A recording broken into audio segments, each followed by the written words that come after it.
Thank you. Hi, welcome. Hi. How are you? Yes, thank you. How are you? How are you? How can I help you? Good. Dr. Hassan is available now today? He is currently busy right now, but you can take a seat. He will be right out. Okay, thank you.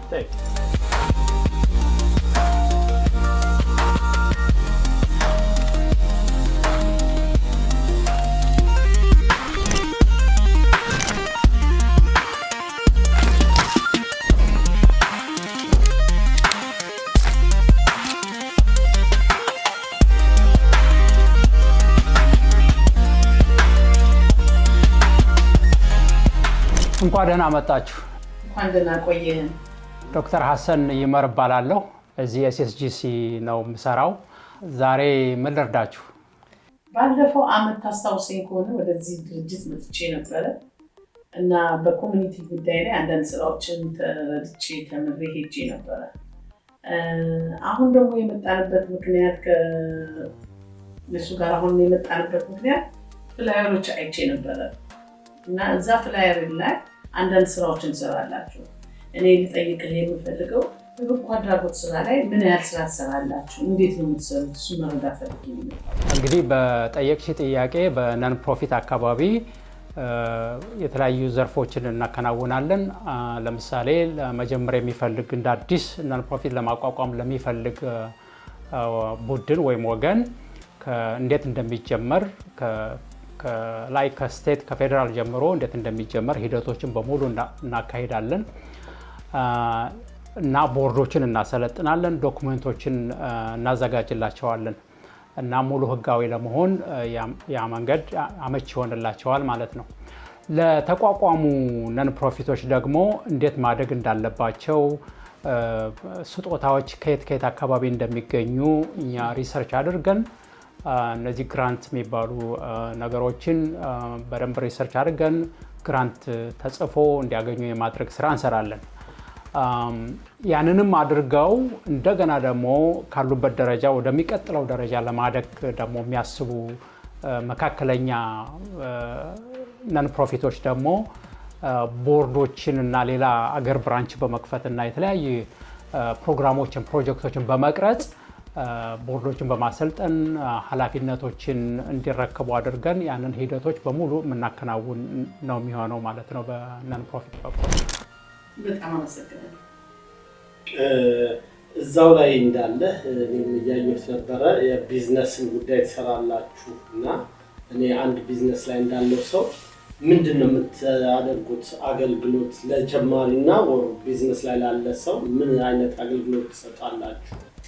አዎ ብዙ ቢዝነሶች እንሰራለን። ለምሳሌ ቢዝነስ እንግዲህ በሶስት በኩል ነው የምናየው። አንደኛው ለሚጀምር አዲስ ቢዝነስ ለሚጀምር ስታርታፕ፣ ሁለተኛው ደግሞ ማኔጅ ማድረግ የተቸገረ ማኔጅ እንደሚደረጉ፣ ሶስተኛው ደግሞ ስራ ላይም ሆነው ማኔጅም ማድረግ ችለው ግን እንዴት ማደግ እንዳለባቸው የተቸገሩ ቢዝነሶችን ነው የምንረዳው። እንግዲህ ከመጀመሪያው ስታርታፕ ቢዝነሶች ለምሳሌ ስታርታፕ ኮስት አለ። ኮስቱ በምን ደረጃ መጠናቀቅ እንዳለበት፣ እንዴት ኮንትሮል ማድረግ እንዳለባቸው ኮስታቸውን፣ ሎኬሽንን በተመለከተ የቢዝነሱን ጠቅላላ ሂደቱን ሪሰርች አድርገን አማካኝ የሆነ ባጀት አሎኬት ወይም በማሳየት ያንን ቢዝነስ እንዲጀምሩ እናደርጋለን። ቢዝነሱን ጀምረው ደግሞ ለማደግ የሚቸገሩ ሰዎች ለምሳሌ በሰራተኛ ሊሆን ይችላል፣ ወጪ ኮንትሮል አለማድረግ ሊሆን ይችላል፣ የባጀት እጥረት ሊሆን ይችላል፣ ብድር ሊሆን ይችላል ለማደግ። እነዚህ የመሳሰሉ የማኔጅመንት ችግሮች በብዛት እየታየ ስለሆነ እንዴት አድርገው ቢዝነሳቸውን ማኔጅ ማድረግ እንደሚችሉ እና ያንን ኮንትሮል አድርገው ወደ ፕሮፊት እንዴት መሸጋገር እንደሚችሉ በዛ በኩል እንረዳለን ማለት ነው። ሁለቱንም አድርገው ኦኬ ለማደግስ እኔ ማኔጅመንት ችግር የለብኝም ቢዝነስ ላይ ነው ያለሁት፣ ግን በየአመቱ ተደጋጋሚና አንድ አይነት ገቢ ነው እያገኘው ያለሁት እና እንዴት ልደግ ለሚለው ደግሞ በደንብ ሪሰርች ሰርተን ስትራቴጂክ የሆኑ ሪሰርች ሰርተን ካሉበት ደረጃ ወደሚቀጥለው ደረጃ እንዴት ማደግ እንዳለባቸው የምናሳይ አይነት ስራ እንሰራለን ማለት ነው እና በተለያዩ ዘርፎች ነው የምንሰራው በቢዝነስ በኩል። ጥሩ ነው። ማኔጅመንቱን ተቀበላችሁ ታስተዳድራላችሁ እናንተ ድርጅት? ማኔጅ እናደርጋለን በተወሰነ ደረጃ። እንግዲህ የማኔጅመንት ራሱን የቻለ የሙያ አለው። ለምሳሌ ቢዝነስ ማኔጅ ከሆነ ችግር የለም። ፕሮፐርቲ ማኔጅመንት ለምሳሌ የተለየ ላይሰንስ ያስፈልጋል። አንድን ሰው ፕሮፐርቲውን ማኔጅ ለማድረግ የተለያየ ሂደት ነው የሚካሄደው። ያንን አናደርግም። ፕሮፐርቲን በተመለከተ ግን የአንድ ካምፓኒ ለምሳሌ አካውንቲንጉን ሳትነካ ሌላውን ማኔጅ ማድረግ ይቻላል እና በተወሰነ ደረጃ ማኔጅ የምናደርግላቸው ሰዎች አሉ ይኖራሉ። እንደዛ አይነት ሙያ አለን ማለት ነው። ግን ማኔጅመንት ፕሮፐርቲ ማኔጅመንት ካምፓኒ ግን አይደለንም። እኛ ቤዚክሊ ማኔጅ የምናደርጋቸው የኛ ላይሰንስ በሚፈቅደው ደረጃ ነው ማኔጅ የምናደርገው እና በቢዝነስ በኩል እንችላለን። ቢዝነስ ብድር የሚያመቻች ተቋም ነው ይሄን እንግዲህ ብድሮቹ የራሱ የሆነ ሂደት አለው። በእርግጥ ብድር አንዳንድ ጊዜም ከባድ ነው፣ አንዳንድ ጊዜም ቀላል ነው። የሰውየው ሁኔታ ይወስነዋል፣ የቢዝነሱ አሴት ይወስነዋል። ቢዝነሱ ያለው የማግኘት እና መክፈል የሚችልበትም ደረጃ ሁሉ ሚዛኖች አሉት። ግን መንገዱን ግን የማሳየት ሙያው አለን። መንገዱን እናሳያለን። ብድሮች የት አካባቢ እንዳሉ ለዛ የሚሆን የቢዝነስ ብድር የት እንዳሉ እኛ በደንብ ማመላከት እንችላለን። ግን ዞሮ ብድር በሚነሳበት ጊዜ አበዳሪው ነው ወሳኙ እና አበዳሪው የሚያምንባቸው ዶክሜንቶች አሉ። እነዛን ማዘጋጀትና መርዳት እንችላለን። ዞሮ ወሳኞቹ እነሱ ናቸው። ግን የዛም አይነት እርዳታ እናደርጋለን። እንግዲህ ይሄ ቢዝነስ ምንድነው? በኮቺንጉ፣ በቢዝነስ ካውንስሊንጉ፣ በአድቫይዘሩ ሜንቶር በማድረግ በመሳሰሉ ደረጃ ቢዝነሶች የቢዝነስ አይዲያው ወደ ተግባር የሚሄድበትን መንገድ በደንብ እናሳያለን ማለት ነው። እንግዲህ ይሄ ያው የብዙ ዓመት ልምድ አለን በቢዝነስ አካባቢ፣ ግን በደንብ ማሳየት እንችላለን። ሌላ ጥያቄ ደግሞ ምንድነው መሰለህ ዶክተር፣ አሁን አንዳንድ ጊዜ እዚህ ሀገር ስንኖር ኢትዮጵያውያኖችም ሆነ ሌሎችም ሰዎች በፐርሰናሊ የሚደርስብን አንዳንድ አውቀንም ተሳስተንም ሊሆን ይችላል አንዳንድ መረዳት ያለብን ነገር አለ። ከገቨርንመንት ጋር ገብተን ወረቀቶቻችን የሚበላሹብን ሰዎች አለን። የተቀበልነው ነገር አግባብ ያልሆነ ነገር የተሳስተን የምንወስደው ነገር አለ። ይህንንስ ነገር እንዴት አድርገህ ታስታውሳለህ? ይሄ በጣም በኮሚኒቲው የምናየው ትልቅ ችግር ነው። እኛ ጋር በእርግጥ በጣም የተበላሹ ኬዞች ይመጣሉ። እነዛ ኬዞችን በተወሰነ ደረጃ ለመርዳት እንሞክራለን። ያው ኬዝ ከሰርቪሱ አንዱ አካል ኬዝ ማኔጅመንት ነው እና ኬዝ ማኔጅ እናደርጋለን። አንዳንድ ጊዜ እነዚህ ኬዞች ወደ ሙያ መሄድ ካለባቸው ወደ ሙያ እንዲሄዱ እናመላክታለን።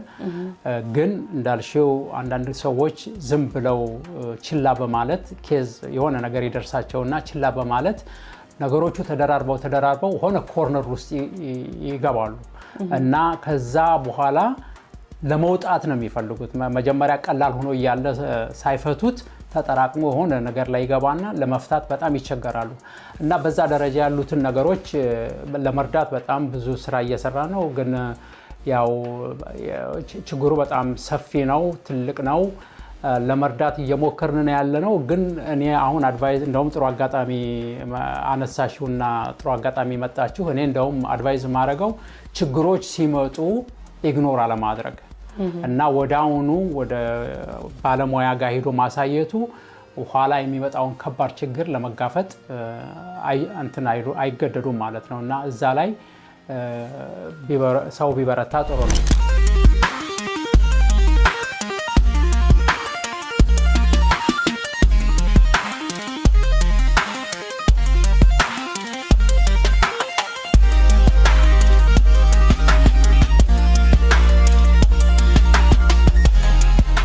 ለምሳሌ እኛ ማንይዛቸው ችግሮች ከሆኑ እኛ ይህን ስራ ሊሰራ የሚችለው ከሌ ነው ማለት እንችላለን። ችግሮች ሲመጡ ይሄ ስራ እኮ በዚህ ደረጃ መልስ ቢሰጠው መፍትሄ ልታገኝ ትችላለህ የሚል ነገር እናመላክታለን። እንዳልኩሽ ይሄ ቢዝነስ ኮንሰልቲንግ ፈርም ነው፣ ሌጋል ፈርም አይደለም። ግን ሌጋል የሆነ ነገር በሌጋል ነገር ሊመለስ የሚችልባቸው ሁኔታዎች አሉ። ግን የቢዝነስ ኢሹም የሆነ የግለሰብ ኢሹዎቹ በኬዝ ማኔጂንግ በማድረግ በቀላሉ ሊፈቱ ይችላሉ አንዳንዶቹ። ምክንያቱም ብዙ ጊዜ ሰው ባለማወቅ ኬዙን ችላ ይለውና ሆነ ቦታ ላይ ከብዶ ይቆየዋል እና ያ ሰውየውን ስትረስፉል ውስጥ ያስገባዋል፣ ችግር ውስጥ ያስገባዋል ነው የጤና የመሳሰሉ ችግሮች ይዞ ይመጣልና በዛ ደረጃ በተወሰነ ጊዜ በተወሰነ ደረጃ እንረዳለን ማለት ነው። በጣም ጥሩ። እንግዲህ እንዳየሁት ትልቅ ሰፊ ሩሞች አሉ። እዚህ ቴስት የሚወስዱ ሰዎች አይቻለሁ አሁን በመጣንበት ሰዓት ላይ እና ምንድነው እዚህ ድርጅት ላይ የምትሰጡት ኮርሶች ትሬኒንጎች አሉ ወይ? አዎ ኤስኤስጂሲ ኮንሰልቲንግ ኮቺንግ እና ሜንቶሪንግ ትሬኒንግ ሴንተር ነው። እነዚህ ነገሮች ኮር ስራዎች ናቸው፣ ኮር ሰርቪሶች ናቸው።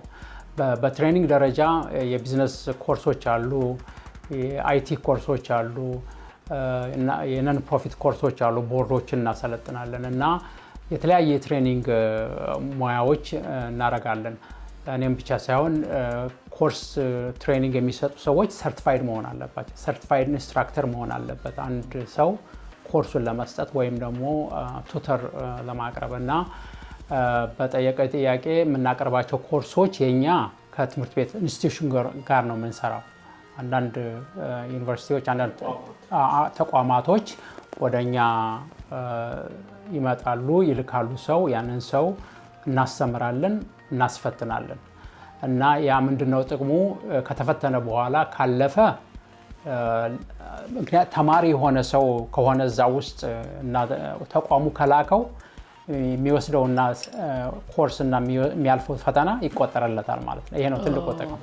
አንዳንዶቹ ደግሞ ከተቋም የማይመጡ አሉ፣ እንዲሁ በግላቸው የሚመጡ አሉ እና እኛ ግን በብዛት የምንሰራው ከተቋሞች ጋር ነው። ተቋሞች ይልካሉ ሰው፣ ያንን ትሬን እናደርጋለን፣ ይፈተናሉ፣ ያልፋሉ። ሲያልፉ ወስደው መረጃ እዚህ ፕሪንት እናደርጋለን፣ መረጃ ይዘው ይሄዳሉ ማለት ነው።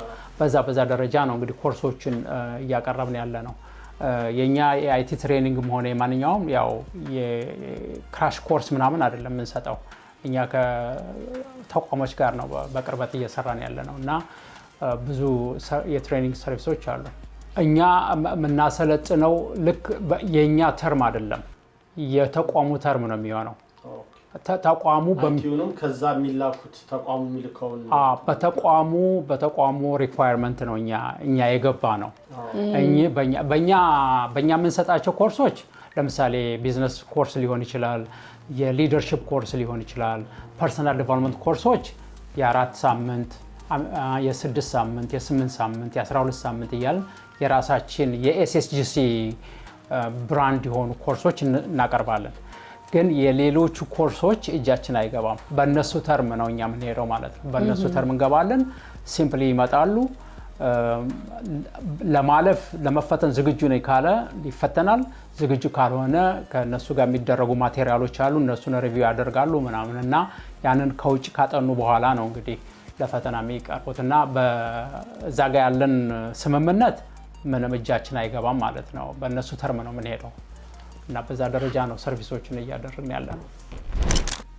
ስለዚህ የተለያየ ጥያቄዎችን ቢኖረንም ሌሎችም ሰዎች እንዲህ ነገር ቢኖሩ ቀጥታ መጥተው ኤስኤስጂሲ መፍትሄ እንደሚያገኙ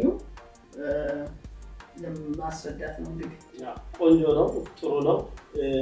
ብታውቁት የምትለው ነገር ካለ ደግሞ በእኛ ከጠየቅን ሌላ ብታውቁት የምትለው ነገር ካለ ብታስረዳንና አንተን ይህን ኤስኤስጂኤስን በምንድን ነው የሚያገኘው? የሚፈልግ ሰው አሁን ዌብሳይት አለው፣ በምንድን ነው ኮንታክት የሚደረገው ይሄ ድርጅት የሚለውንም በዛም ጽሑፍ አድርገን። እኛ ያው እንግዲህ እኛ አድቫይዝ የምናደርገው ኤስኤስጂሲ መልታይ ሰርቪስ አለው። አንድ አይነት ሰርቪስ ሳይሆን መልታይ ሰርቪስ ስለሆነ እዚህ መጀመሪያ ቢመጣ ወደ የት መሄድ እንዳለበት ማመላከት እንችላለን። እሱ ዋናው ገንዘብም ጊዜም ሳይፈጁ እኛ ጋር ቢመጡ ለምሳሌ ኦኬ ይሄን ነገር ሊሰራው የሚችለው እኔ ልምድ ያለኝ ሰው ከሌ ስለሆነ ከሌ ጋር በጣም ስለማምነው እሱ ጋር ሄዳችሁ ተጠቀሙ ልል ይችላል ካወቁ። ካላወቅነው ደግሞ አይ ይሄን ነገር እኛ ሃንድል አናረገውም እና ሌላ ሰው ፈልጉ እንላለን እና ግን አይ ቲንክ አቅጣጫ ለማሳየት እኛ ጋር ቢመጡ አትሊስት ነፃ የሆነ ሰርቪስ ያገኛሉ። ነፃ የሆነ ምክር፣ ነፃ የሆነ አስተያየት፣ የት መሄድ እንዳለባቸው አትሊስት መነሻ ይሆናቸዋል እና እኔ የምመክረው እሱ ነው። ኤስኤስጂሲ የት ነው የሚገኘው? ዌብሳይት አለው ወይ ላልከኝ፣ ኤስኤስጂሲ የሚገኘው ኮሎምቢያ ፓይክ እና ዌክፊልድ የሚባለው ቦታ ነው። ኮርነር ላይ ነው። 944 ሳውዝ ዌክፊልድ ስትሪት ላይ ነው ያለ ነው። ከኮሎምቢያ እዛው ኮርነር ላይ ነው። አርሊንግተን ቨርጂኒያ ነው። ኤሪያ ኮዱ 22204 ነው። ስልክ ቁጥራችን የኦፊሱ ቁጥር 703-649-0000 ነው። በዛ ደውለው ሊያገኙን ይችላሉ። ዌብሳይትም አለን። በጣም ጥሩ ዌብሳይት፣ ሁሉ ነገር የሚገልጽ ዌብሳይት አለን። ssgc.consulting ነው የሚለው .com አይደለም፣ .consulting ነው እና በዚህ ሊያገኙን ይችላሉ።